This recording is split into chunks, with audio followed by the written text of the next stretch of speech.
Welcome to Campaign Chronicles. We have Taegan Goddard from Political Wire in the house. How are you, John? I'm good, man.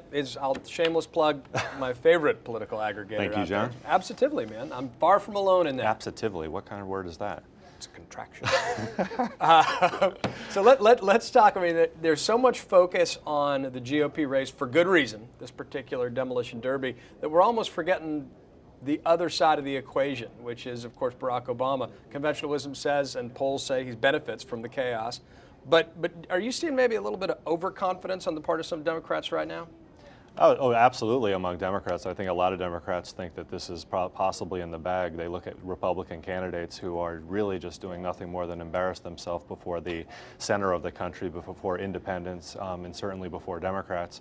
So they've obviously become late-night jokes on on Jon Stewart and Stephen Colbert. But nonetheless, this race, the fundamentals of this race really haven't changed much over the course of the last 3 to 6 months. It should be a close race.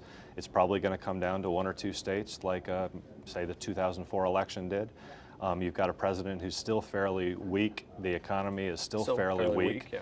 And unless there's there could be a marked improvement over the course of the next 6, 7 months. And if that is the case, then Obama will probably, ride to re-election. But if the election were held today, and if you had whoever the nominee is, let's presume it's Mitt Romney, if you had him campaigning as the nominee, this is going to tighten up pretty quickly. Yeah, I've always said if Romney wins the nomination and picks like a Marco Rubio or someone who starts bringing states into the column, right. This is tight because there's no way that Obama's going to be able to match his electoral vote total from 2008 unless the Republican Party goes so far right that it's sort of, stay home and watch the Rose Garden grow. No, that's right. I mean, the one thing that I think Democrats can pin some hopes on, though, that this primary has shown is a lack of enthusiasm on the Republican side. Yeah. You've seen lower turnout.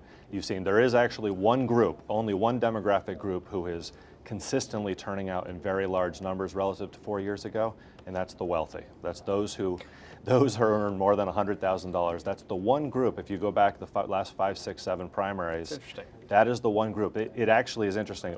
Those earning over $100,000 have actually increased their turnout by 50%.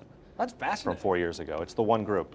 You can't buy that kind of thing. Let's talk about some of the Senate races, because as you know, when you go to the state-by-state fight, all these dynamics, in particular who else is on the ballot, really matters. So all of a sudden you can get a situation where Ohio, President Obama is maybe helped by Sherrod Brown's coattails, even though he's a liberal Democratic congressman. Casey in Pennsylvania could be a real trump card for President Obama. Still hasn't really drawn a credible opponent, even though Republicans have done very well in that state. And there are a few others. What are the Senate races you're paying attention to? Well, I think a key one's going to be in Virginia with Tim Kaine against George Allen.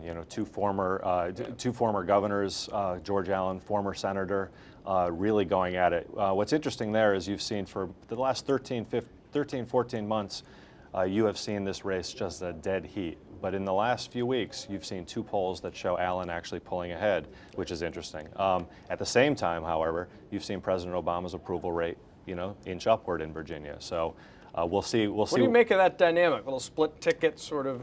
Possibly a split ticket. You're seeing the same type of thing up in Massachusetts with Senator Scott Brown.